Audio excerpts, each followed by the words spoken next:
Hello, you're listening to the Saluki Gamescast. This is episode 110 for Tuesday, April 15th, 2025. My name is Justin Young. Joining me, as always, are Mario Sanders, Christina Ivey, and Alicia Utecht.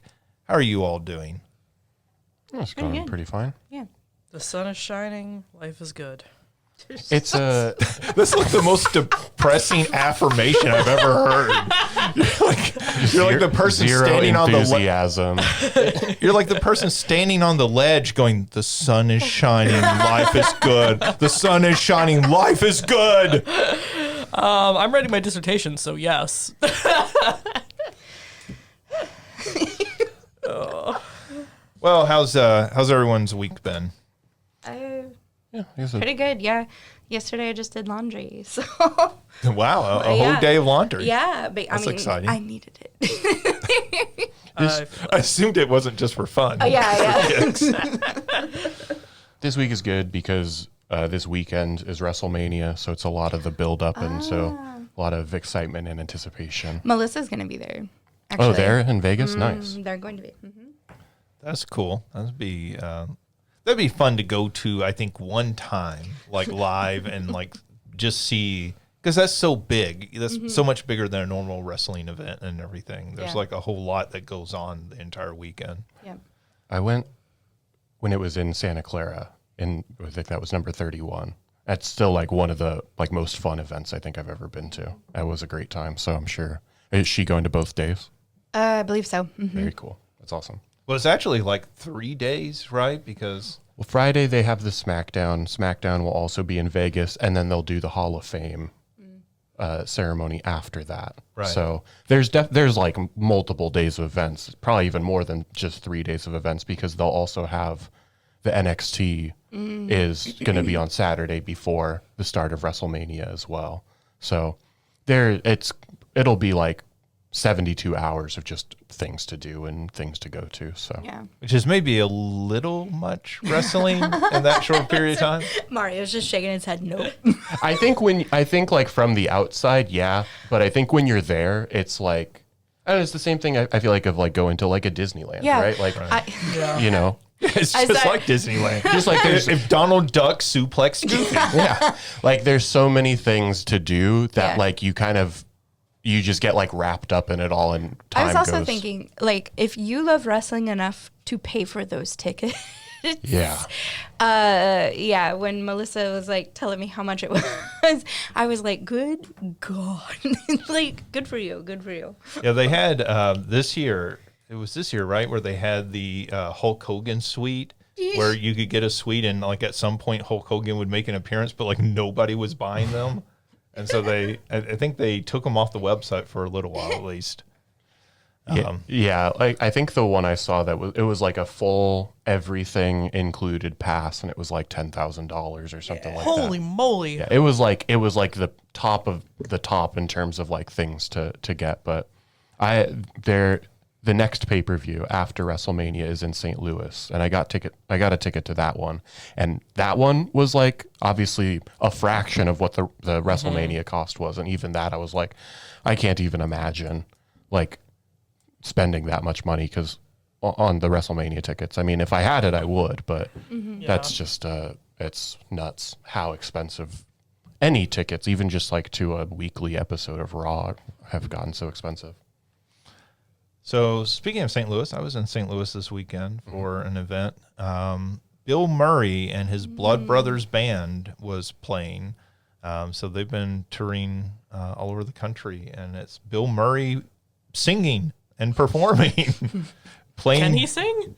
I thought he could sing pretty decently well. Like, I mean, of course, like if you watch old Saturday Night Lives, he used to do his lounge singer character where he would sing. Like the most famous is he sings the theme to Star Wars, and like adds the lyrics to the theme to Star Wars. And so like I think I was most surprised that like he could still sing because like he's getting up there in age and everything. And I did read one review the next day that was like, "Oh, Bill Murray's kind of a letdown." I'm like, what are you expecting out of him? Yeah.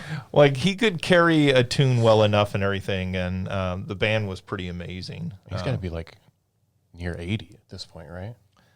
He's definitely in his 70s, right? And like he's got to be up there. So anyways, yeah, if you have a chance to see them, I'd recommend going to see them. If you kind of like blues sort of music and everything.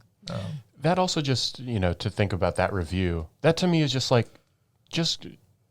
I almost feel like I wouldn't care how the show is. I just want to be there to see, Yes. Yeah. Bill Murray. I was actually and his, thinking that. I in my brain equated it to like drag queen. I got to see Lady Bunny, who is like older than RuPaul, kind of big in the scene.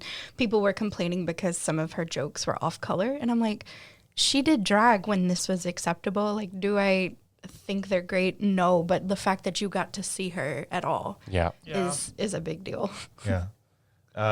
Though I do have to point out that I'm at this show and my watch buzzes and I look down at my watch and I have a text from Mario saying, "Is Michigan J. Frog in multiverses?" That's a valid question. I mean, for its podcast. Because the fact that he wasn't feels like a mistake. That Honestly, game would have made it if Michigan J. Frog was in it. And the thing that just blows my mind is I'm High like, kicking your way across the battle arena. like throw your hat at them and it echoes back. Yeah. WB, we could have saved your game. I was just thinking like, it's Saturday night. What is Mario doing? Living his best life is what. Like, is he at home watching old Looney Tunes cartoons and Michigan J. Frog came on and he's like, I must know right now. Like, I'm not gonna. I thought of it the other, like right before, which is why I thought this was weird because You were thinking of Michigan J. Frog? Yes, and yeah. Okay, It's a culturally relevant question. honestly, He used to be the mascot to the WB network. yeah. And you talk all the time about how like fundamental Animaniacs is. So anyway, I talk about this all the time. All the time. Enough, If you've never met Justin, Wait, you maybe can I'm just confusing you with somebody else. Anyway, Animaniacs is basically all he talks about. I believe I've mentioned it maybe at one point. I may be confusing you with somebody else. Okay. Anyway, But I'll tell you, that Yakko, he has some good insights. That's to say nothing of Dot and like her push into third wave feminism at a time when that wasn't really being represented in children's animation. And the way they named the different states.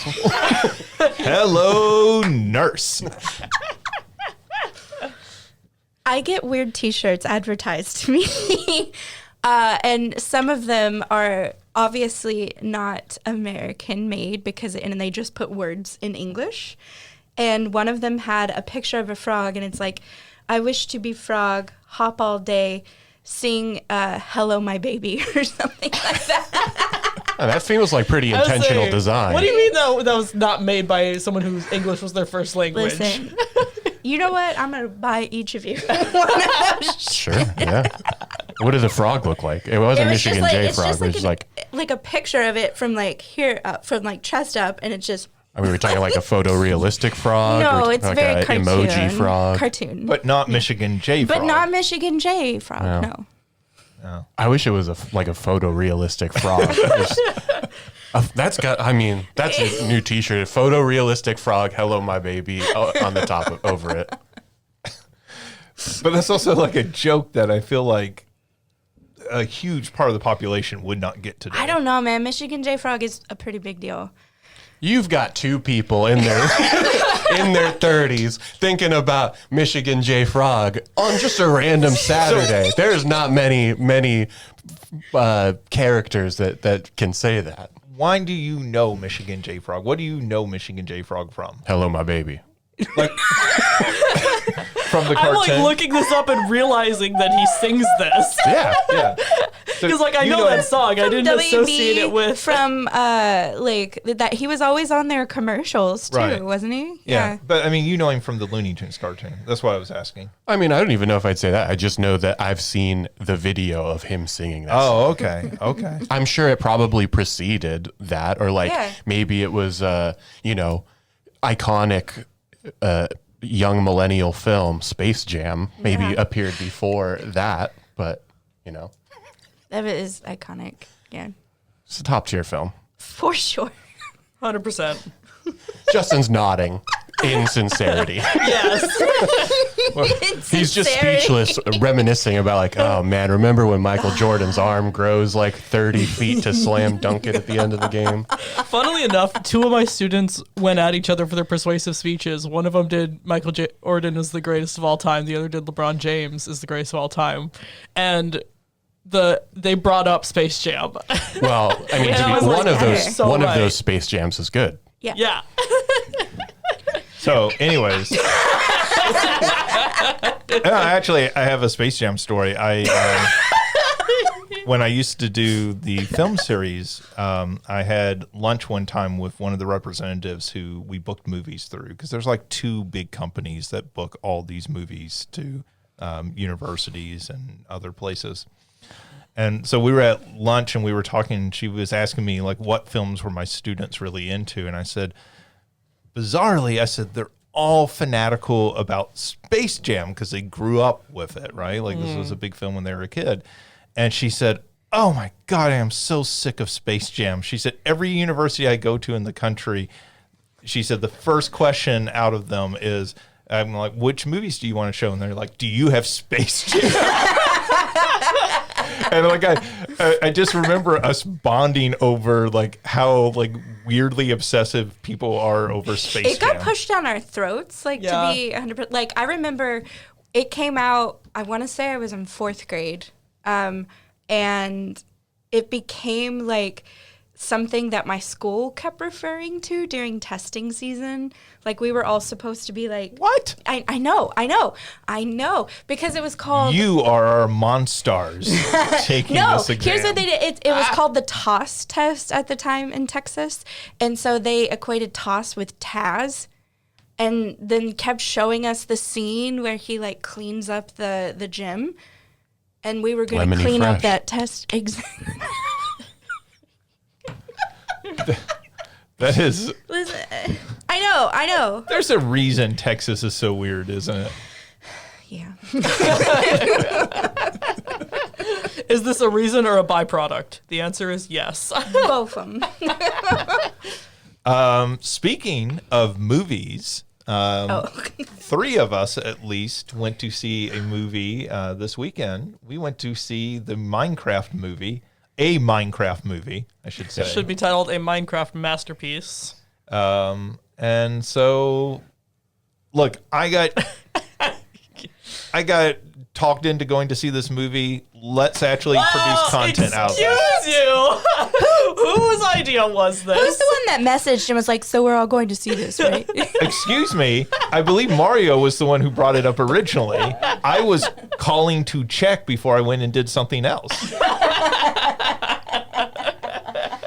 I don't know. I was saying it's hard for me to believe that you were talked into it when there was like the question was, so we're going and seeing it, right? yes. And It the wasn't response so was are yes. we going? It was so we're going. That's what I was doing. It wasn't. There was real no persuasion that had to happen there. The question just was given, and the response was yes. I mean, like, this had been talked about multiple times, like, starting from last week's podcast. So I think actually the discussion of going to see this film started before the film had even come I would say out. it definitely started when trailers were happening. Well, It was- there was another movie that we were talking about a couple of weeks ago that I then asked, well, that's got to wait because we got to see the Minecraft movie first. But I don't remember what the other movie was at this point. Probably clear- something good. I was about to say clearly not as good as Minecraft if you can't remember it. Well, I don't think this one is out yet. The one that we were talking about. Yeah. Oh, we were probably talking about the Until Dawn movie. That's coming out soon. I won't see that. Yeah. I will skip that. Oh, yeah, that's fine with me. I'm going to go by myself with a big tub of popcorn. But you didn't come to see Minecraft with a big tub of popcorn, Listen, Christina. I told Christina listen, conveniently had plans I again. told y'all a week ago. I sat right here and I was like, look, this weekend's not good. No bueno. And then y'all are like, oh, we're going to see it. And I'm like, no. Okay, so let's talk about the Minecraft movie. Three of us went to see it. One of us, like, ditched. So, what do we think of the Minecraft movie? It's mindless. Yeah, it's just, I mean, we had Did you talked say about mindless or mindless? Because if it's mindless, there's definitely mines. There in are some mines. I mean, Jack Black yearned for the mines. It feels like a lot of kids' media where it's just all gas, no brakes, Yeah. chaotic energy throughout, which is fine, I guess. Yeah. I mean, and we were saying this both Sunday night and before the podcast of like, I went in expecting to dislike it more than I disliked Borderlands, and I laughed a few times. You know, I didn't get to the end of it and go, who do I sue to get this time of my life back? Whereas Borderlands was too boring to even make fun of. Like, at least I can appreciate that it knows that it's campy. I think the other thing is that, like, I have to remind myself going into, like, this movie, I am not the target audience of this movie, right? Yeah. Like, this movie's made for 7-year-olds. And I think, like, Borderlands is, like, I am the target demographic of that movie. And so that's where I'm going to be a little bit more forgiving of the Minecraft movie anyways. I definitely did have a moment watching it where I was like, this is what non-comic book people feel like when they go to comic book movies. Of like, there's all these things that I know are references to things in game, but I'm like, cool. Yeah, I mean, watching it, I kind of had that thought, like, if you had never played these games, how much of this would just seem like, you know, like they're speaking Greek or something, because there's moments in it where they do that pause like they do in comic book movies, where there's, hey, look, this character just showed up. But like, if you don't know who that character is, that moment just means nothing. They showed the villager like 4 times before I leaned over to Mario and was like, so what is that thing? Yeah. And I feel like that happens a lot in modern films where they're like, hey, everybody, guess what? Here's the reveal. Here's this cameo. You should know. And a lot of times when I'm watching a movie, I go, I don't know what that is. I don't know who that is. Like, I don't know why I'm supposed to care about that. And I feel like if you had not played these games, there would be multiple moments throughout it that you would have that reaction. Yeah, it's just, and I don't even think this is just the Minecraft movie or superhero movies. It's just in a lot of things where everything is now a reference to something else. And so and that's hard because, as we've talked about so many times, there's so many things to see. There's so many things to play that you can't see or play them all, but you're expected to be able to know what they are. And it leaves a lot of things kind of feeling flat at times. Mm-hmm.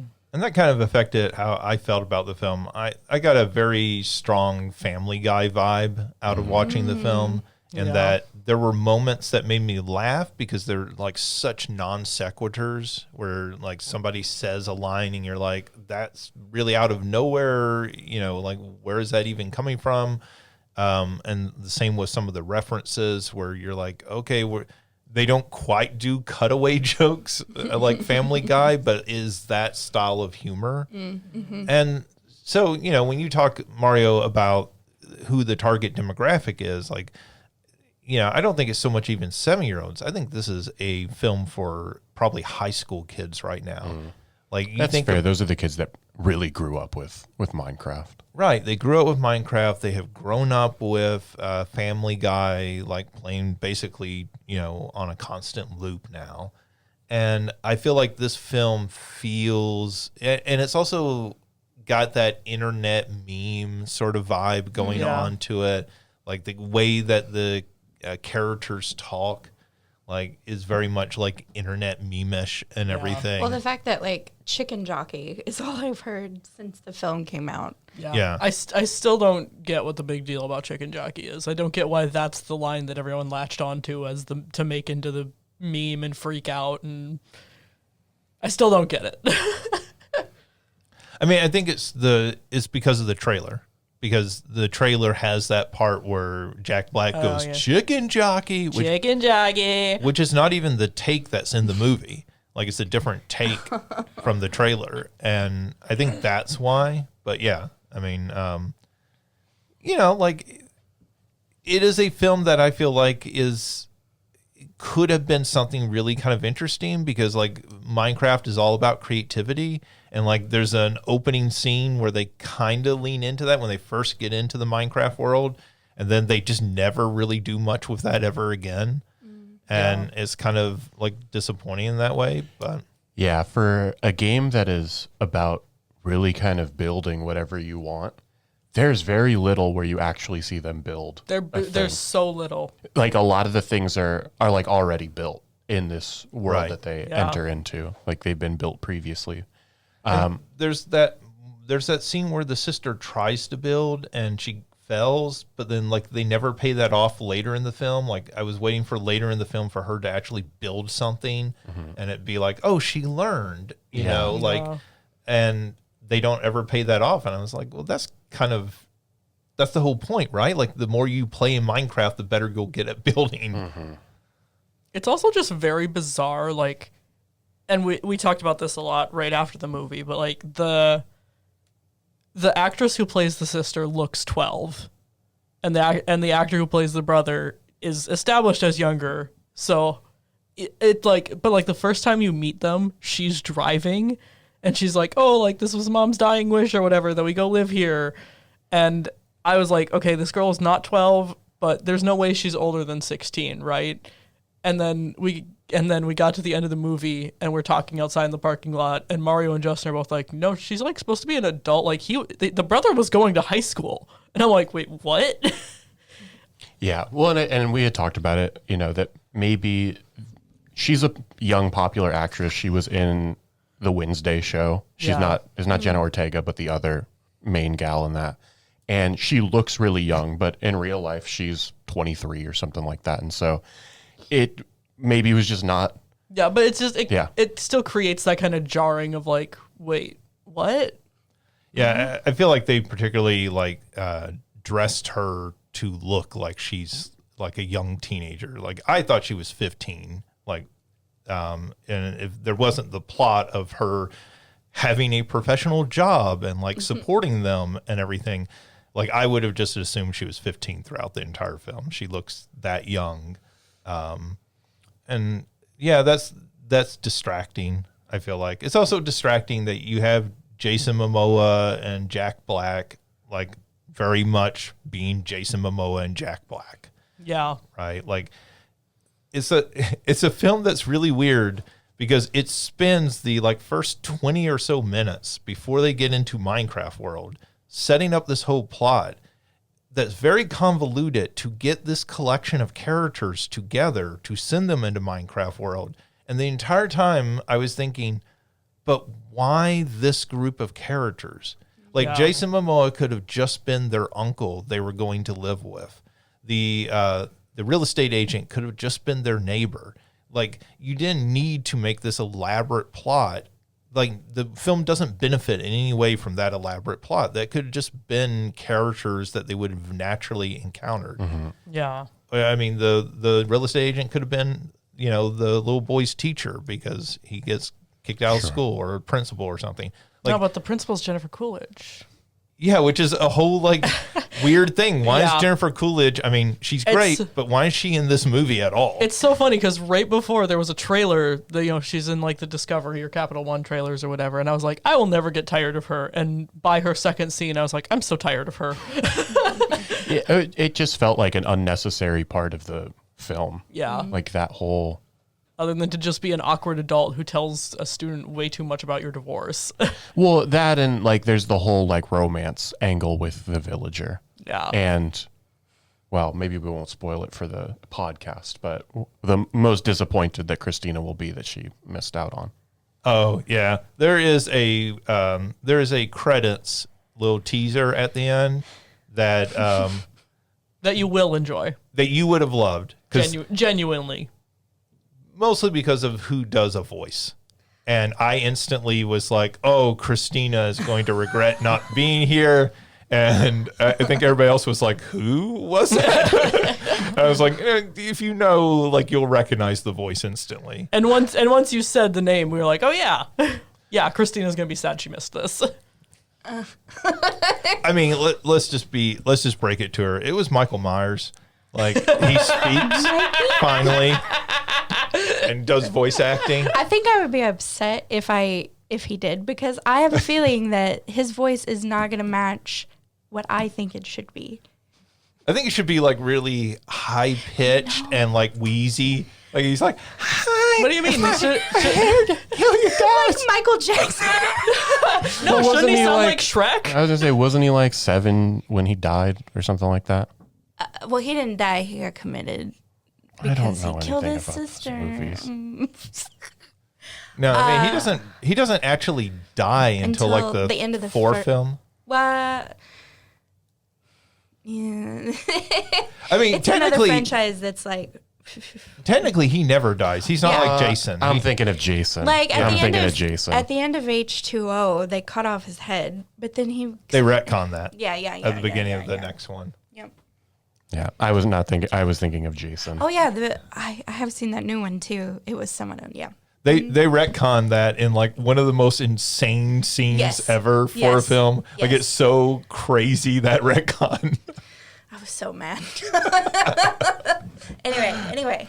I will say about the Minecraft movie, as I had talked about before this, and I had told Shelby yesterday, there's one particular scene, or at least a joke within a scene, that had me laughing harder than I've laughed at a movie in a while. I don't even know what you're talking in about. I know exactly what moment, because I looked over and I was like, Mario's enjoying this. I'm in literal tears laughing that hard. And the best part, they made the joke and I was laughing, and then they decided, hey, what if we did the same exact joke again? It got me again. They doubled down and I was like, yes. What scene are you even talking about? It's right at the very end, end. where he's talking Steve to and the the pig, pig lady, lady. and Yeah. the one where he's like, you're just gonna do this thing. Oh, right, and right, then right, she right, right. absolutely Yeah. does that thing, and Yeah.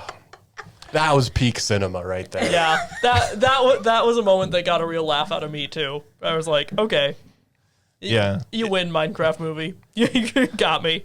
I mean, it feels like sometimes you go to see movies and you feel like this movie is not made for me, right? I'm going to be Brie Larson for a second and say that sometimes movies are made for very particular audiences and not for other audiences. Yeah. Yeah. And, like 45-year-old like white men will be furious at me because like sometimes movies are made for 12-year-old black girls, and that's okay. Yeah.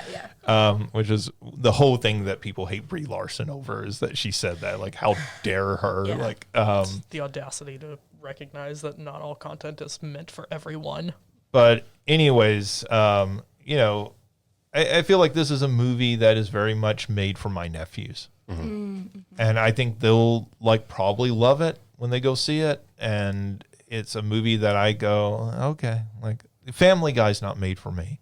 Yeah. Like, I think it's oh, go ahead. I was just like, and I think that's the frustrating thing about like all of the like, I don't know, for lack of a better word, hooliganism when it's come to like the chicken jockey and like people like just trashing theaters and all that sort of stuff, is just like, you are beyond the target demographic at this point. I was talking to my cousin about it, and he's like, it's the kids that are too old to trick or treat, right? That's like, Yeah. like I want you to have fun, but like you are going too far with a lot of this. And part of me thinks that that's probably a very small subset. Like that's not as big of a problem as it has come off on the internet, but it is still frustrating and a little annoying to see. because there were kids sitting a few rows back from us with like a parent, and those kids were perfectly, as far as I could tell, perfectly behaved. Yeah. during Yeah. that film.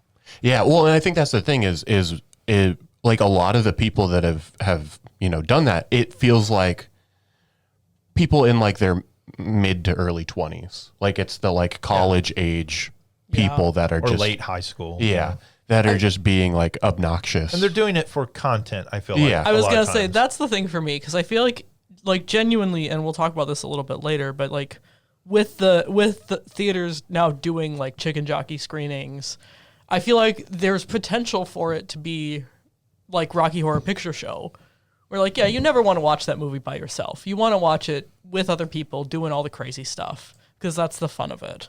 But the fact that people Christina disagrees, I think. Yeah, I think I would disagree with that as well. I do both. no, I'll go see it by myself, but I don't want to sit in my living room and watch Rocky Horror Picture Show.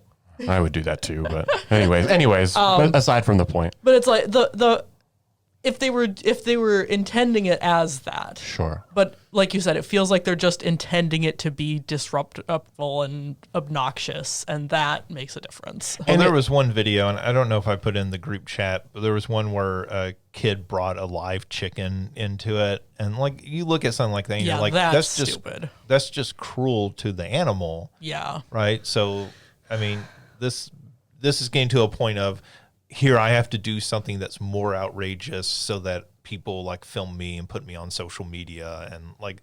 Yeah. And to clarify, by kid, we're talking about somebody who is probably late high school, Right. to mid 20s, somebody that's should know better. Yeah. Right. You know, it's almost one of those things that like if those kids did get rambunctious, I'd almost understand because they're little kids. I was expecting them to and to like have fun with it. Yeah, like have fun. Like again, this movie is made for you to enjoy and laugh at and have fun with. If you're a little over the top, fine. Yeah. But like again, somebody that's in their early to mid 20s or even their late teens doing that, I'm just like, you gotta know better than that. Yeah. It reminds me of going to see the original Guardians of the Galaxy, and every time a character would come on screen the first time, there were the group of nerdy teenagers behind us who would go, Groot, as soon as they would come on screen the first time, and we're every character, and I was like, okay, just shut up. Like, we're very happy you recognize the character. But like if the same thing, if a 7-year-old does that, right, when Kung Fu Panda comes on screen, that doesn't make me mad because like that's a little kid. They don't know any better and they're just excited, right? Yeah. All right, we've talked enough about this film. I feel this film has taken up enough of our lives, so we're going to talk about it in the news here in a few minutes. Your official review is generally fine. Yeah. It's mindless. I would leave it on TV if I was doing like chores or something, but If you have kids and the kids are into Minecraft, I would take them to see this. I might go to one of those theaters that serves alcohol and have a drink for yourself to get you through the chaos. don't you mean chaos? Yes, thank you. Thank you, OJ. All right, so let's move on to what we've been playing. Alicia, what have you been playing? I've still just been playing a lot of that Office Cat phone game.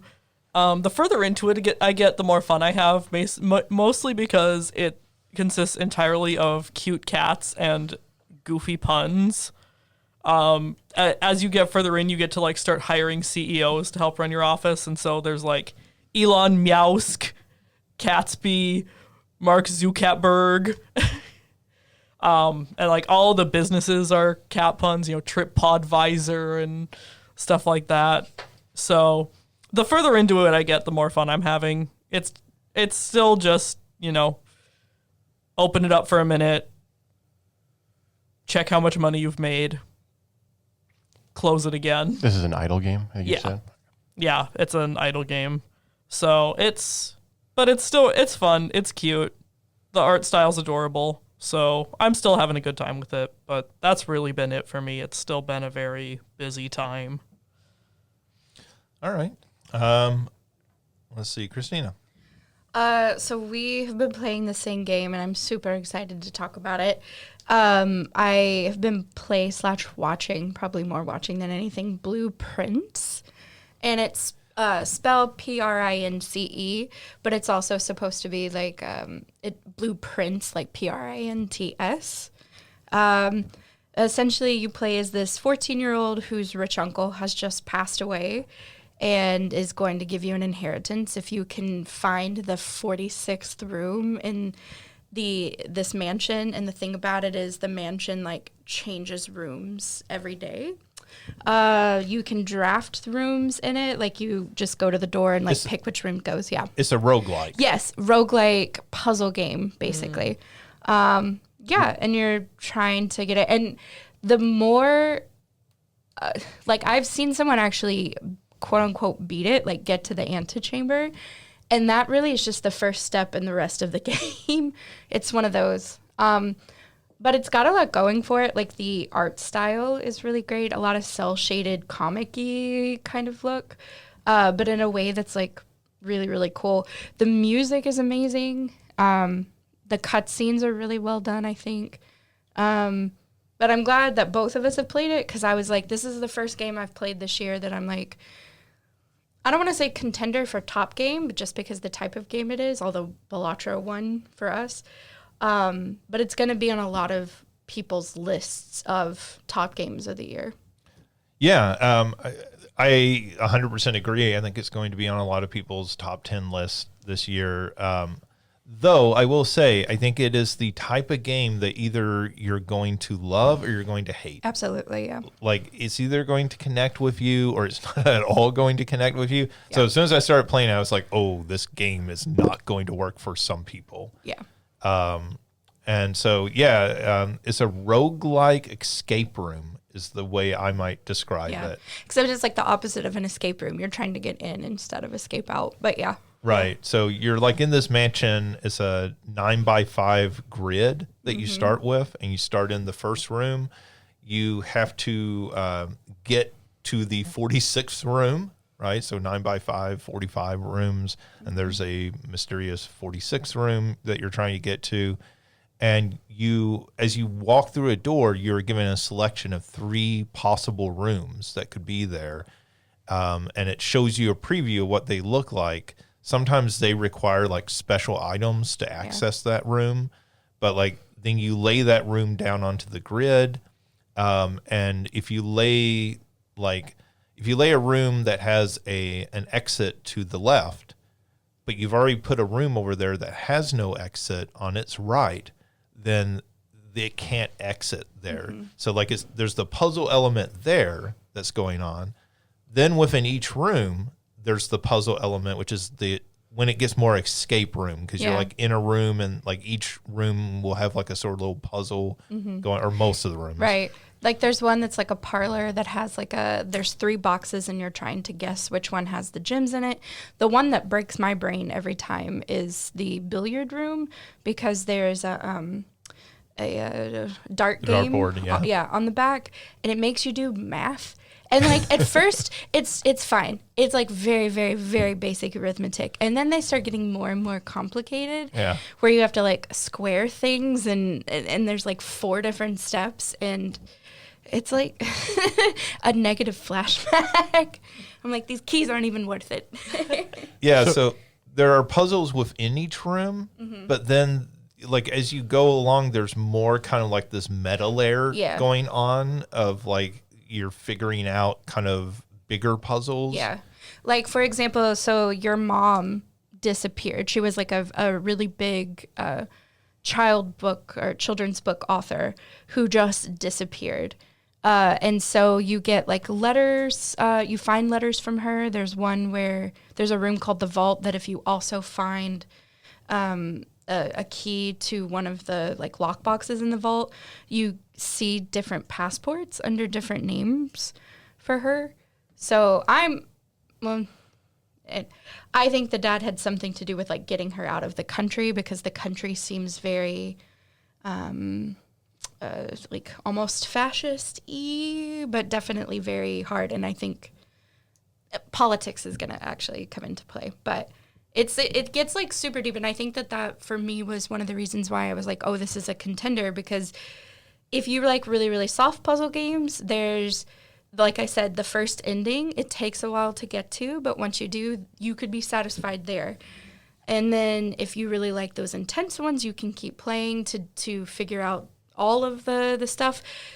But yeah, if you don't like those kinds of games at all, this is not going to be something you like. It sort of reminds me of Fez in that there are these like bigger puzzles beyond just beating the game that like you can pursue.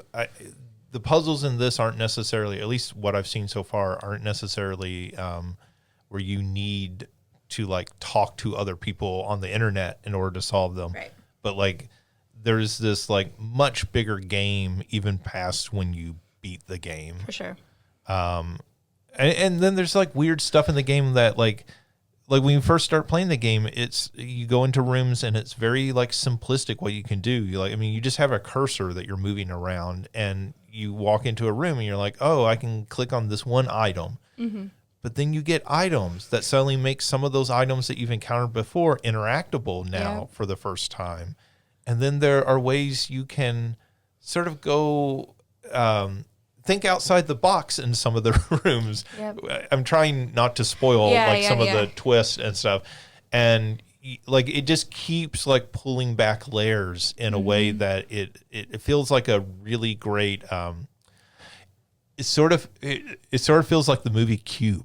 Yeah. Mm-hmm. Like, okay, each room there's going to be a puzzle you have to solve, but then there's this bigger puzzle that's going on you're trying to figure out and solve. And it's just really clever. And like the more you figure out, I feel like the more you're compelled to play. Yeah.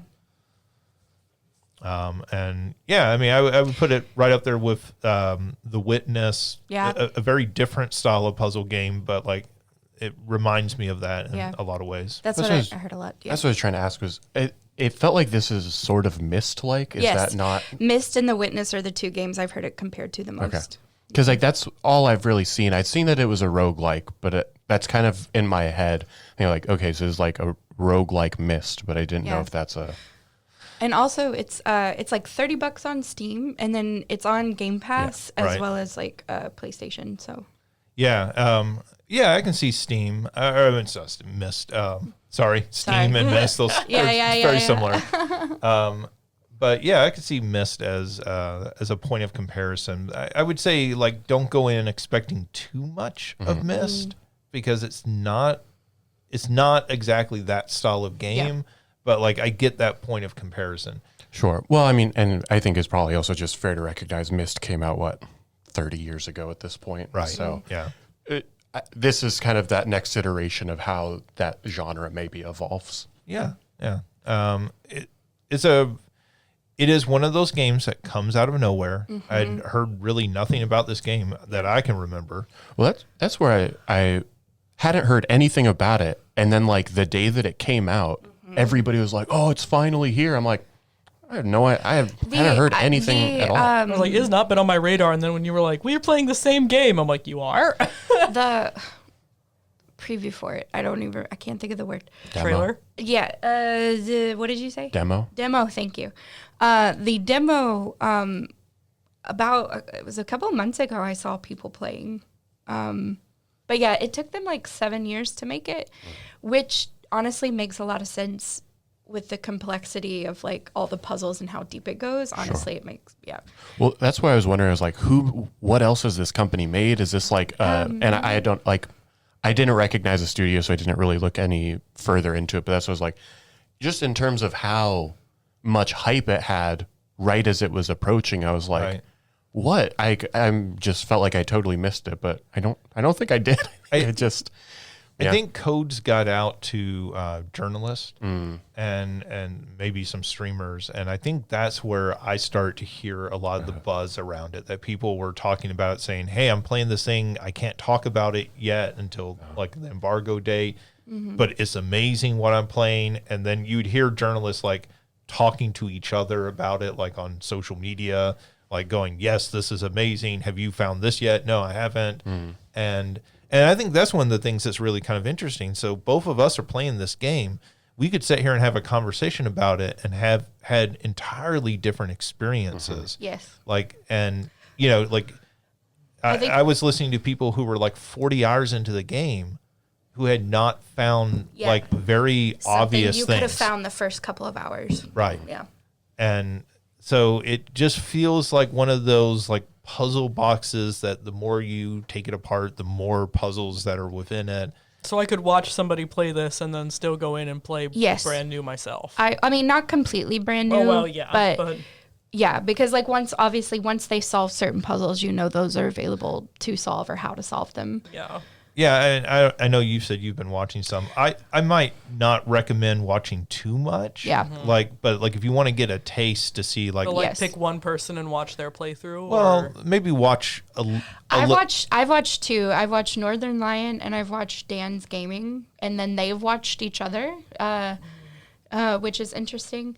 I would Right. watch enough to see if you get a feel for it. Yeah. And does this look like something I'm going to be into rather than watch a full playthrough if you want to play it, right? I don't know if anybody has a full playthrough yet, just because of Well, how deep it goes. Right. Yeah, But, I when I saw how, like I said, how much hype it had gotten, I was like, oh, maybe this will be one of the next things I play. And I saw all those people streaming it as well and avoided watching it, especially when I saw that it was on Game Pass. Yeah. If when it was at $30, I was like, I probably won't do this, but at least not anytime soon. But when I saw that it was on Game Pass, I was actually going to talk about it as maybe the next thing that I will play. I did not play it this week, but maybe look into playing it for next week. I would at least try to Yeah. see if it's your kind of game, because if it's your kind of game, you're going to enjoy it a lot. Well, if I mean, obviously, the thing I enjoyed most about 999 was the story, but like that is very much those sort of escape room.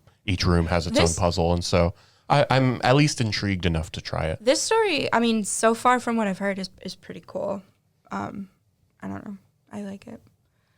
Yeah, I mean, and it is on, as you noted, Christina, it is on Game Pass. It's on PlayStation Network, one of those tiers. I can never keep their tiers straight. And I would say, like, if you have either of those services, like, it's worth trying at the very least, because I think this is a game that, yes, come Game of the Year time, this game is going, unless we just have the most amazing year ever, I think this is going to be on a lot of people's top 10 list. All right. Anything else, Christina? No, that was it. Mario? I haven't played a ton that's new. I finished Hyrule Warriors, which was fine. I skipped through most of the story, so that game ended really abruptly. But yeah, I mean, I think the thing that always impresses me about those Warriors games, and maybe this isn't all of them, but it definitely is Hyrule Warriors, is how big those games are. Like, if you wanted to try and do all of the things in it, every once in a while I'll look on the how long to beat to see like what people's average playthroughs are, and that's one where it said the main story is like 16 hours, which I was like, it's probably about accurate in terms of how long. And then the 100% completion is like 366 hours. Holy Wow. moly. And so it's just one of those things where it's like, when it comes to like collecting all of the puzzle pieces and getting all of the items for all of the different characters and fully upgrading all of the characters, there's just so much that you can do. And I have, believe me, no interest in doing all that. I might go through and play some of like the extra, like unnecessary levels that there are certain levels you don't have to beat to like get through the full story, or at least the main story. And so like I might go through play some of those, but like I'm certainly not going to do all that. But it does impress me how big some of those games are. I don't think the Age of Calamity is quite that big, but I think it's when I saw the full 100%, it was still over like 160 hours, I want to say. And so I think that was one of the things that I'm just like, I'm so impressed with how big some of those get. Yeah, I think some of those games are, I think of the Earth Defense Force games as being very similar. And I think those are very much podcast games. Yeah. And I think Koei Tecmo designs them around that. Like, they know people are playing these games as sort of a background diversion while maybe doing something else. Well, so that's one of the things. So I had finished that and I was like, oh, I got to find a new game to play. But part of me was like, well, I was playing this while I was watching this show. Right. If I pick something else, I can't do both of them. Like Blueprints is not a game I can play while I'm trying to watch this show as well. And so it's like, maybe I just got to find another like podcast style game. But It's the reason I play a lot of NBA 2K. sure. I can be watching or listening to something else while I'm playing it. Yeah, I feel like there was one that I had. I was like, oh, that might be something but I don't remember what it is now as I was scrolling through my list of games. But so like I said, I'm looking for something, and I was coming in today knowing that Justin had played Blueprints and thinking like, oh, maybe I hadn't thought about that one until I saw it on the list. I'd seen people playing it and then forgotten about it, and so that's one that I maybe will look into. But other than that, the only other thing I've really played more of is my cousin and I played some more Split Fiction, which still fantastic, enjoying it a ton. That one, again, we'll see. That one is another one that I expect will probably also be very high on a lot of people's Game of the Year lists, and wouldn't be surprised if it's nominated for Game of the Year at the Game Awards at the end of it.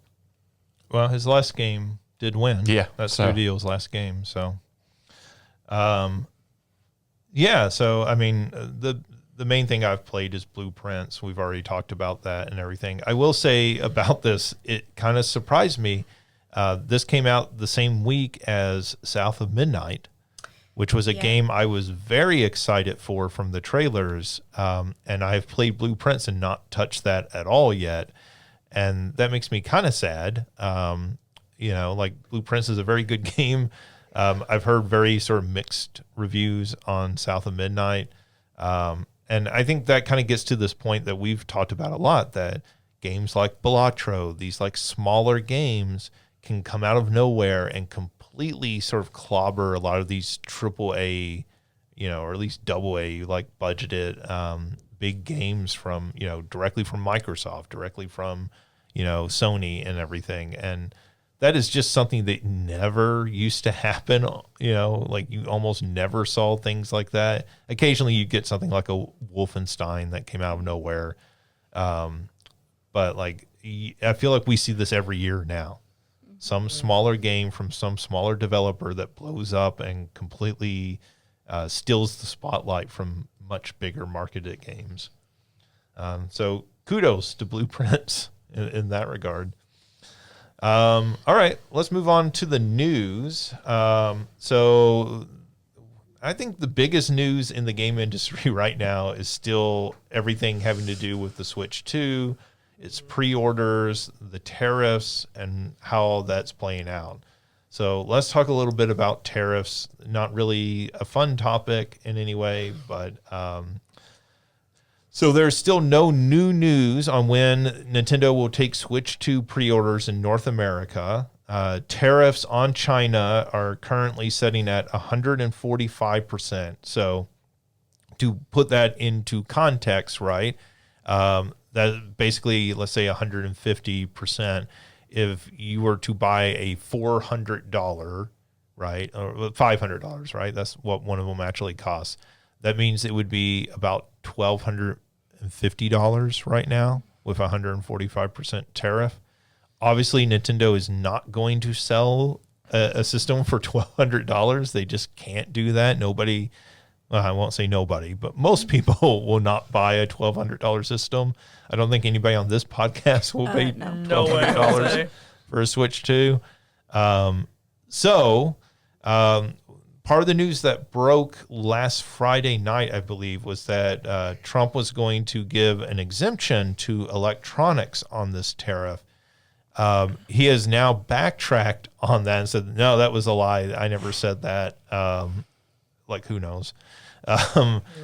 But even if they were to put an exemption on electronics, that would actually not count towards console hardware because those are classified as toys and not electronics, which I get doesn't make a whole lot of sense in sort of a modern age, but like, this is probably, they were categorized back in the NES days, in which case that makes a whole lot more sense, particularly because Nintendo was marketing the NES as a toy in the US. Analysts at this point believe that probably what will happen, because Nintendo has been already importing Switch 2 units into the U.S. so that they can store them and build up a supply, in warehouses here in the U.S., that they have probably already built up a fair supply because they've been doing this since at least February or January. And that right now in Vietnam, which is where they're producing some of the units, that there's only a 10% tariff, so they're probably taking all of those units in Vietnam and shipping those to the U.S. and taking the Chinese produced units and shipping those out to the rest of the world, to Europe and to Japan. And that because of that, they think that Nintendo will probably keep the price unless something else dramatic happens with tariffs, at least at launch. So at least at launch, you'll probably still be able to get a Switch 2 for $450 to $500, depending on the unit you get. Some people have tried to break down looking at the Switch hardware and figure out how much it costs to produce one. They think the core unit is probably about $400 to produce. So that $450 price includes already a $50 markup on the hardware. If you put a 10% tariff on that, that brings it up to $440.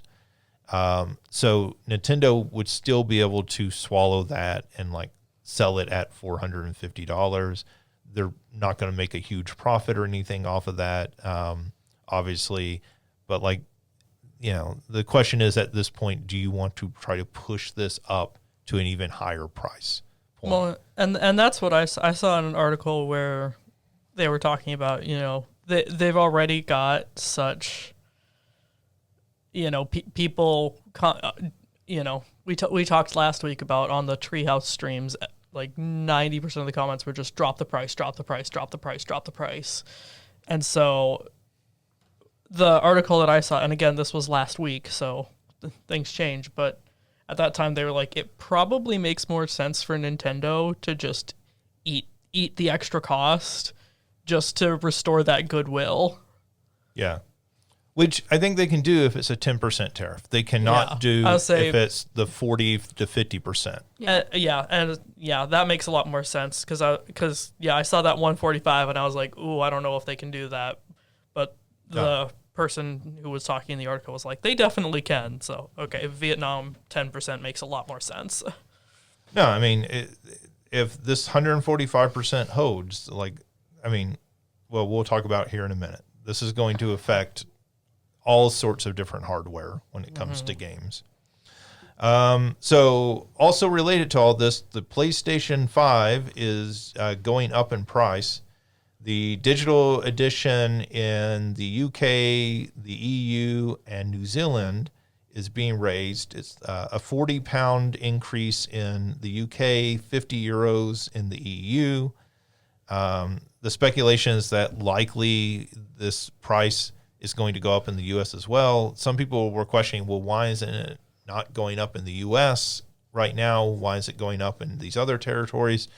And the answer to that I have read is that basically these tariffs have created such chaos in the economic system worldwide that everything is going to go up in price worldwide. That like these tariffs are not just going to affect prices in the U.S., they're going to affect prices worldwide as these companies try to like manage, what they do with these tariffs and everything and how they offset this increased costs for doing business. The thing with Sony is this is what Nintendo absolutely does not want to do, right? Is to put the system out and then have to raise the price. That's something that just never happens. Game consoles historically have, I'm sure somebody can point out an exception to me, but historically game consoles have just never gone up in price. Traditionally, they've always gone down in price, right? This last console generation with the Switch and the PlayStation 5 and the Xbox Series S and X are kind of the exception to that, in that they have mostly maintained their price. But here we have a situation where they're going up in price, and that increase in price is probably going to eventually hit the U.S. as well.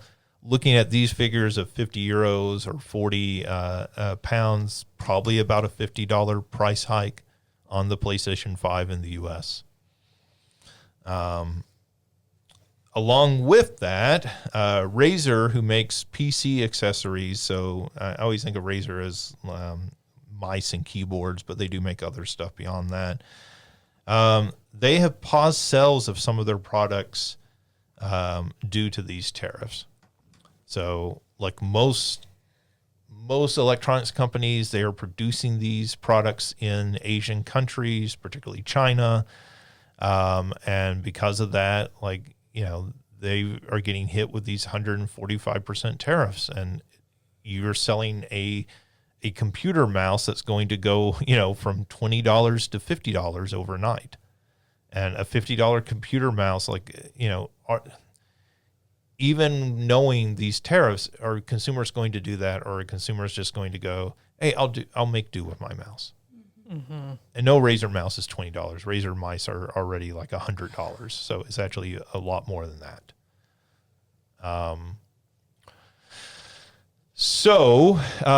What we're seeing is that not just the tariffs, but like the whole like sort of uncertainty surrounding U.S. economic policy and how that affects the world is sending the video game industry into a tailspin. Video game industry that's already been weak over the last few years because they overinvested during COVID. That's why we've had all these layoffs in the last about year to 2 years. And now this on top of it, and people say, well, they'll just move the price up, right? But like when they move the price up, what I think people sometimes don't take into account is people buy less. Yeah. Like it's not that you're not going to buy any games in the next 6 months. You just might buy fewer games. Yeah. And when you buy fewer games, that means studios they make less money. They have to let some people go here or there. They have to tighten their belt. They have to scale down production of games, budgets on games, in order to, to counteract this in some way. Right now we can say that this is not affecting digital sales. So if you're buying a game digitally through Steam or through PlayStation Network or the eStore or one of those places, right now this does not affect prices, but it will eventually affect prices of games setting on shelves. And, eventually if they figure out that like people are importing a lot of this software, one wonders if there will be a tariff on digital sales as well.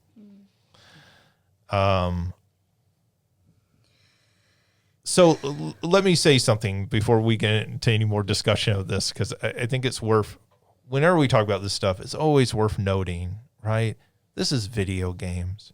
It is people's livelihood. It is people's thing that they study academically and everything. And we as academics, it does matter. I don't want to be dismissive. But right now in this country, we are seeing rights stripped away, particularly from trans individuals. We are seeing people deported into foreign gulags with no trial. There are much worse things going on in the world than the price of the Switch or the PlayStation 5. But this is a podcast about video games. That's the area that we talk about and everything. But let us just acknowledge that there are more serious issues in the world. We are not trying to make light of those or downplay their significance in response to this. But we're going to talk about video games. All the rest of that is fucking insane.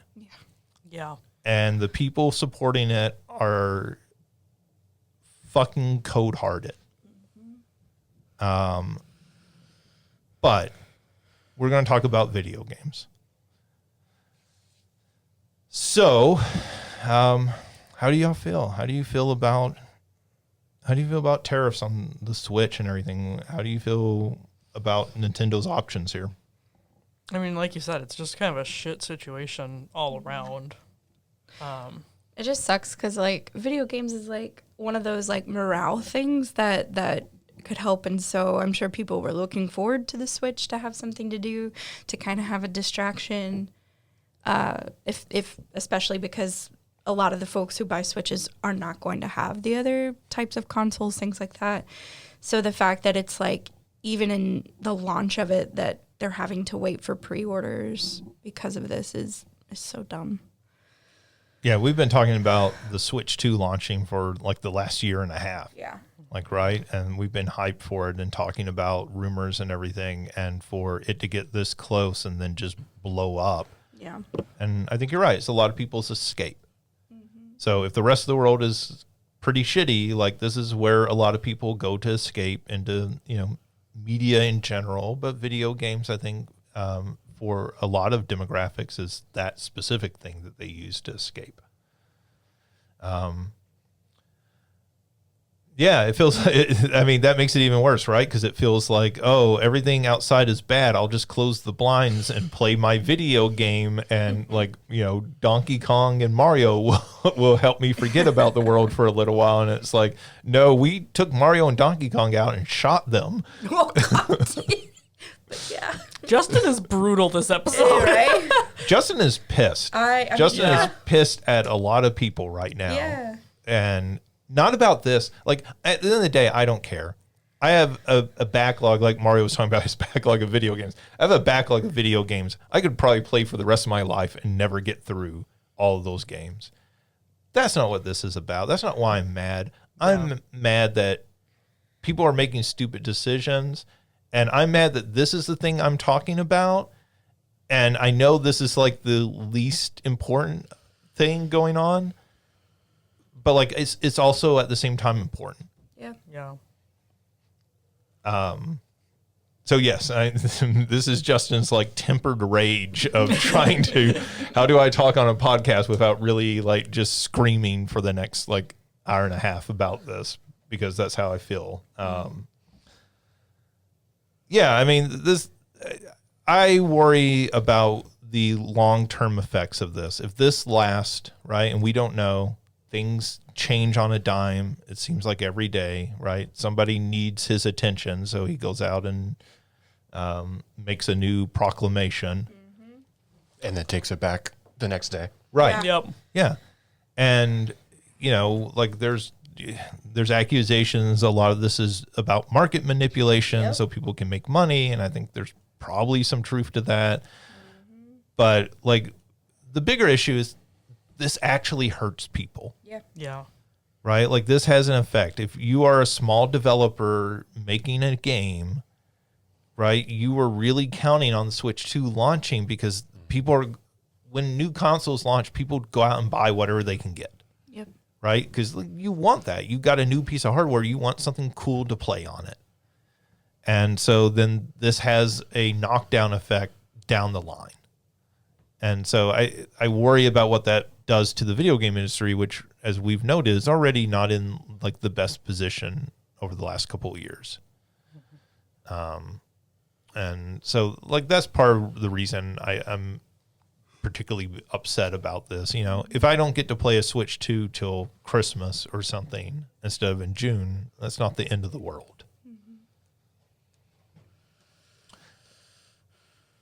Yeah, I mean, it's very funereal in here. So let's move on. Let's talk about something else, because I don't think we have anything productive to say.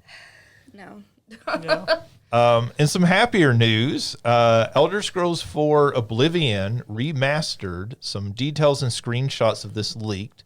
We've talked about this previously, that this has been sort of an open secret in the game industry that this game is coming, that's going to be released soon. In fact, the release is rumored to be next week, that they'll shadow drop this sometime next week. Right now, it is coming to PlayStation 5, Xbox Series S and X, and PC. I am surprised that this is not coming to Switch 2, but obviously next week, right? So maybe they'll announce it for Switch 2 in addition. It has redone graphics. The thing that kind of surprised me is it sounds like they're doing fairly big gameplay changes to this. So they're adding on-screen icons for the sneaking mechanics within the game. They're adding new blocking mechanics that people said will make it play a little bit more like a Souls-like than it originally did. New HUD updates, and some more modern archery mechanics, so that I think it described it in the article I saw. It will play like you would expect archery to play in a modern video game, which because that's the way a lot of those older games, when you pick them up and play them, certainly something like Elder Scrolls, because it came from the PC originally. Yeah. Sometimes it doesn't play as arcadey as you would expect. And I looked at these screenshots. It looks good. It definitely looks better in some ways. I think one of the things was, if you've played the original Oblivion or seen screenshots of it, it has this sort of like dreamy look to it, which I always really liked as a fantasy game because it sort of had the vibe of like some of those dark fantasy films of the 80s, you know, something like a never-ending story to it. And I always kind of liked that aesthetic, but this feels like it has lost some of that, at least from the supposedly leaked screenshots. I think people think those are fairly sure those are real, but like regardless. And as I said, like this is the Elder Scrolls game I've probably played the most of. So I'm interested to see what they do with it. We talked earlier about the Minecraft movie. It has, you know, been a huge blockbuster success. I think we mentioned it last week. It, you know, had the biggest opening ever for a video game movie. It has now, after its second weekend, passed $550 million globally. That is off of, I think it was about $150 million budget. So that very much puts it, you know, into the profitable area. Theaters this weekend are hosting chicken jockey screenings on 420. Let that sink in. You know, like, yeah, we were having a long discussion before we went on the air talking about stoner movies. And so, you know, not that I think Minecraft's really a good stoner movie, but like maybe it's a better movie if you're stoned. I mean, we talked about like them always having a freak out moment. I feel like when they come up against the Ender, that would be the freak out moment. I think it's just too high energy to be a good, Right? a good stoner movie. That's what I was thinking based on what y'all said. And I'm like, no. But I do. That probably would be the freak out moment. Yeah. Yeah. Like, because that's the moment you go, oh man, I saw one of those guys out in the lobby. Well, that was the moment I was like, yeah, if I was 7, I would be scared right now. Yeah. So, I mean, you know, we talked about like people are trashing lobbies or trashing theaters. They're throwing their popcorn everywhere. Don't do that. That's so mean to the people who have to clean that up. Yeah, just shout along with the movie. That's harmless when you're there for a showing like that. Yeah, like people like shouting at different points in the movie. That's fine. Like, and that'll probably be really fun this weekend at these screenings if you're really into Minecraft. But well, I was like, Christina, if you wanted to see it at that, I would go with you to that because I think now we understand why you couldn't do it last. So you were waiting. For the chicken jockey showing. Yeah. That makes sense. That makes Okay. sense. I respect your game. I have better things to do that day. do you really? Yes. Is there anything better than a chicken jockey showing? She's going to be watching WrestleMania. It's fine. So, yes, there are better things to be doing. You guys are watching WrestleMania together? I didn't. I feel bad. I didn't get invited. Let's see. This past Saturday, Sony showed off Marathon. So this was the first time they've shown some actual gameplay of the game. It is a 21-player, 3-person team extraction shooter. Just a mouthful to get out. Yeah. And, they noted that this will have a premium price, meaning it will not be free to play. So they are going to charge you. People have pointed and looked at their other recent games that they put out, like Helldivers 2, like Concord. Those were at a $40 price point. That seems like probably where this will come in, somewhere around that $40 price point. We all know the disaster that was Concord, but Helldivers was a huge success for them. And I think the fact that this has Bungie's name on it will also help it as well. And there's some legacy to Marathon, right? Like I know most people don't know it at this point today, but Marathon was a very popular shooter on the Mac back in the day when there weren't a whole lot of games on the Mac. Yeah.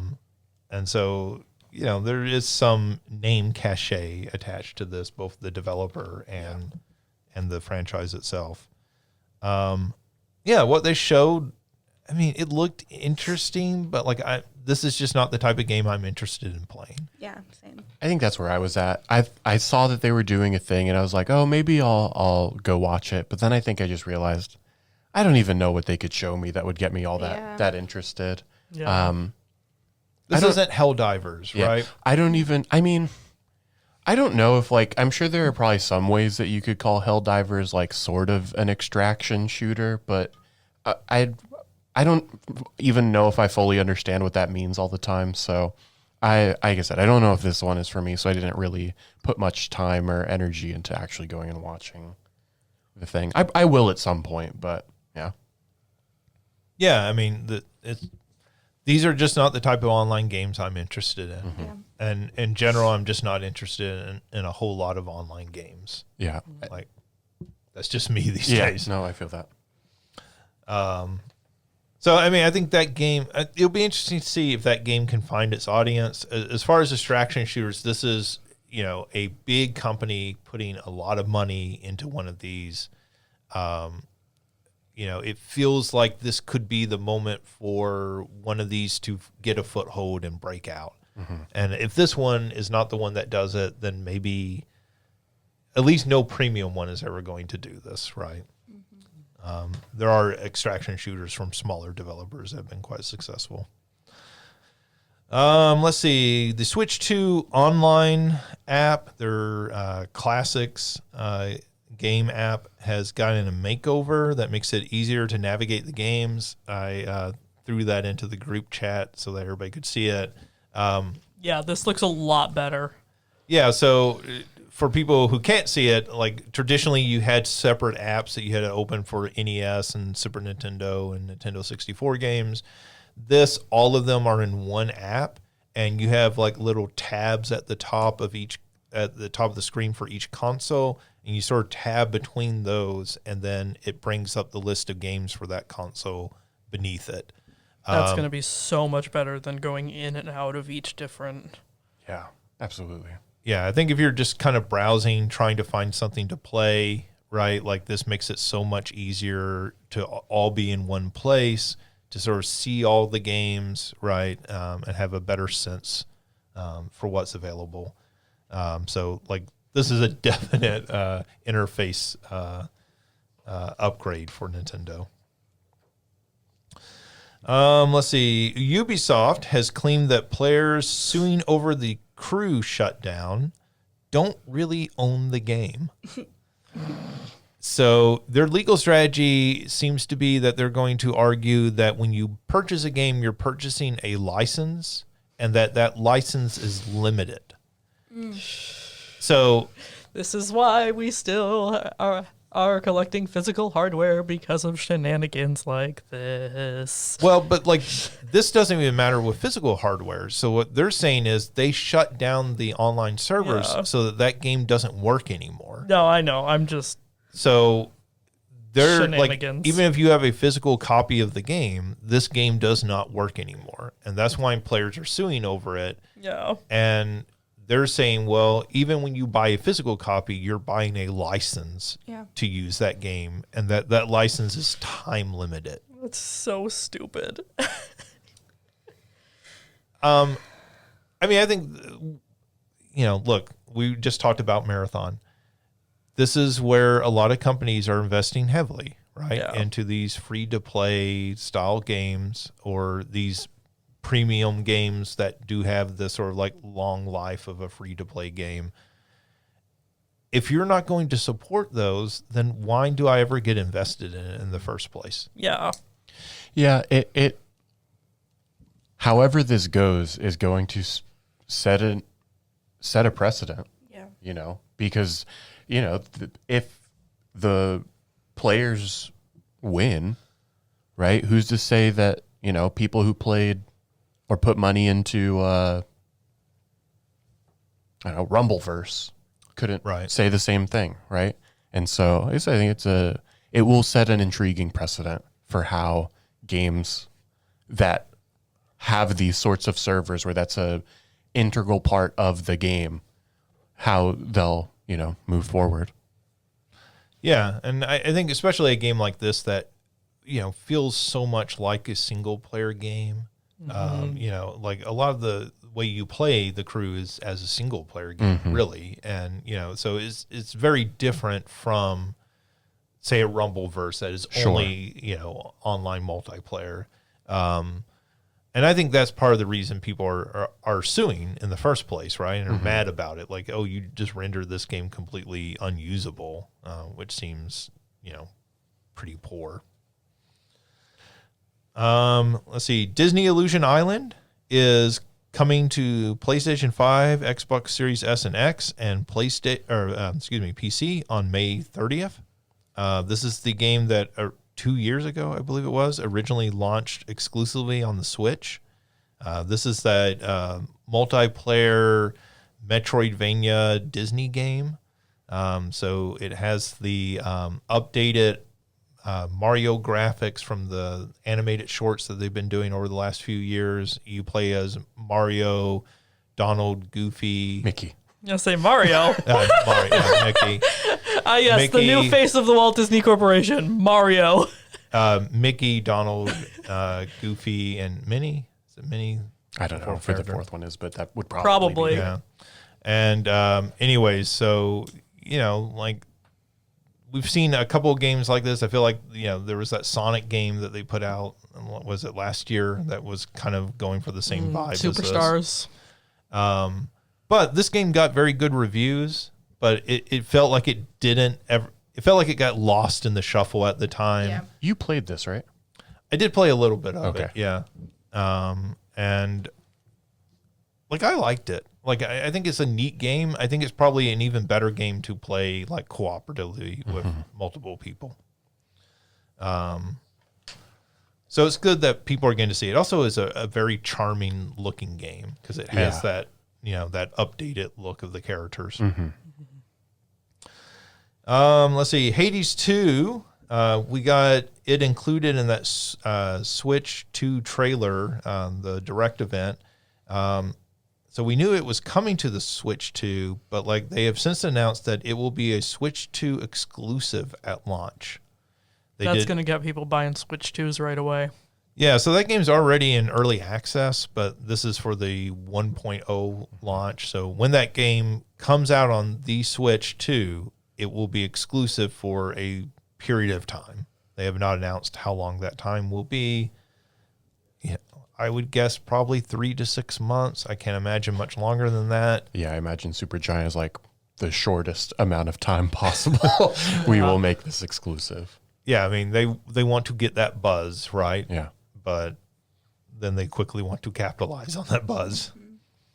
And last story here, Forza Horizon 5, which is 3 years old at this point, which is kind of difficult to believe. Like, it's been 3 years for that game. But anyways, it currently sits at the top of PlayStation digital sales, and these are all pre-orders. The game hasn't launched yet.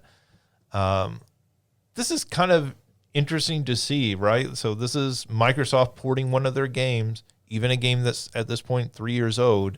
It is, poised to be a bestseller on the PlayStation, and you start to realize why these companies are putting their games out other places, right? Like this game is not coming out and disappearing on the PlayStation. It's coming out and it's taking over the sales charts. Not every game is going to do that, but certainly like you start to understand the rationale more. Yeah. We've talked about why everybody's going to do this minus Nintendo. Yeah. And Nintendo, it will do this with their last dying breath is what it'll take. All right, that does it for news. So let's move into our big question. And our big question this week is one I think we've done at least some variation of before, but it's always kind of neat to go back to these because people's choices change. And sometimes, like, new people are on this podcast. Like, we're like 2 other hosts rotated out over the years. So our big question is, are there any video game soundtracks or music you like to listen to? So outside of like the game itself, is there something like you're pulling up on Spotify or on YouTube and listening to? I'm excited for Blueprints to get on this because like it's really jazzy. There's lots of like moody clarinet. I don't know. I could see that soundtrack being something I go to when it's released. All right, Alicia. So this might be the most difficult big question for me because are there any video game soundtracks I don't listen to? I listen to a lot of video game music while I'm working on things. I read, back in the day on Tumblr, I read that like video game music's designed to help you focus on what's on screen. So when you're doing homework or whatever, to listen to it. And I don't know if that's actually true or not, but it works for me. So I listen to so much video game music. Any favorites you can? I'll say, just like running down the list of quick highlights: Undertale, Final Fantasy 7 and 8, Kirby, Ace Attorney, Castlevania Symphony of the Night, and Aria of Sorrow. But I think the big one that I'm gonna blab about here is Super Smash Bros. Specifically, I listen to the Brawl soundtrack a lot just because that's the game that I played the most throughout my life of it. But I really like throwing that on because that gives such a wide variety of, and like I can throw on like a Nintendo mix or whatever, but this lets me get, okay, here's kind of this genre for a little bit, and then we're going to pivot, and then we're going to pivot, and then we're going to pivot. And so that, and also it's the Brawl version of all of the Kirby songs that they have on Brawl. The Brawl versions are still my favorite for Squeak Squad and King Dedede's theme. So Super Smash Bros. Brawl is, and the other nice thing is it's an 8-hour playlist. So I can sit and listen to it all day or come back to it at various points and not, something like Undertale that's 2 hours. Okay, if I'm working all day and I'm just looping that, I get tired and I get bored of it.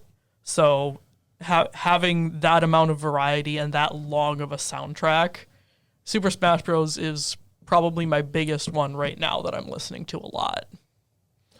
Yeah, I think it was Melee when they put it out that if you pre-ordered it, you got a soundtrack CD, but it was an orchestrated soundtrack CD with it. And I had that, and I remember listening to that quite a bit at the time. Because that was like the first time for a lot of those you had heard those themes orchestrated, or at least I had. Yeah. I think probably for most American gamers. Mario. I don't know if there's any like full soundtracks, but there are a lot of individual songs that, I've sort of from a number of different games. If I were to pick out like specific games that probably have more songs on that playlist, Final Fantasy VII is definitely one of them.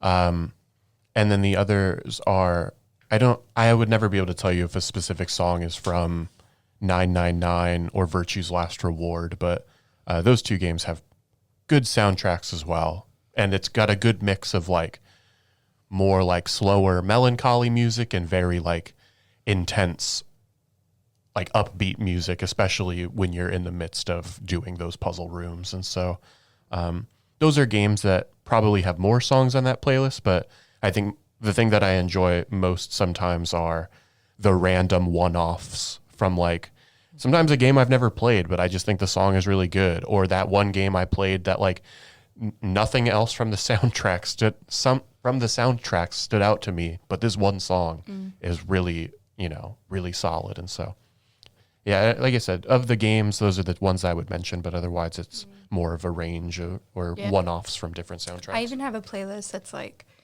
70s Japanese jazz that a lot of like you can tell Mario was Sure. inspired by kind of thing. Yeah. So I will go ahead and third, I guess, Final Fantasy, but 6, not 7.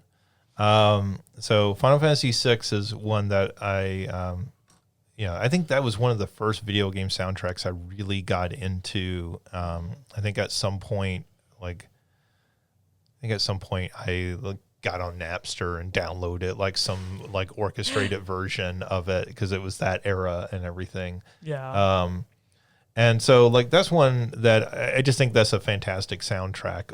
Like overall, 7 has a great soundtrack as well, though. But the thing I find myself listening to a lot when I'm working is not modern video game soundtracks. It is like the actual, not orchestrated versions, but like the original 8 and 16-bit soundtracks to games. And I think the reason for that is they're so sort of simplistic, like, right, that they're not very distracting. When I listen to like a movie score, sometimes that can get distracting to me because it's like, it's so like involved and I'm trying to like kind of pay attention to it. And a lot of those 8 and 16-bit soundtracks are really great, I think, but they're much more like simple in their construction. And so they kind of are easier to like fall into the background and not like distract me while I'm listening to them. If I may really quick, actually, because it just came to me, another game or I guess franchise, definitely more in that or in line with what feels like a movie soundtrack or big, lots going on are the Persona games.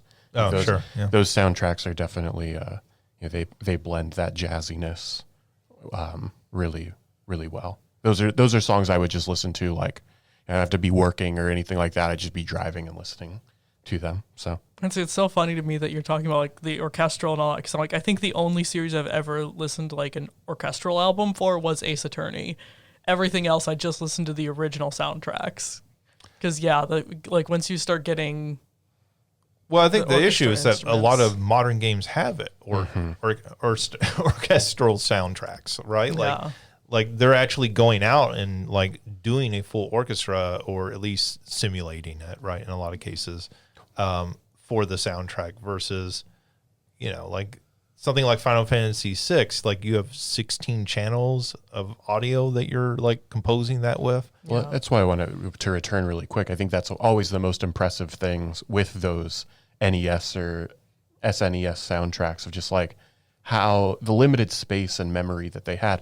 Now you can basically put as big of a soundtrack as in, complicated of songs as you could possibly want onto a game. But to make these iconic songs with such limited, sort of resources is always so impressive. Is any villain theme as impressive as One Winged Angel?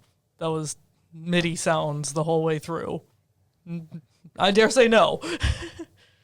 Yeah. I thought you were going to say when Bowser comes on for the first time in N64.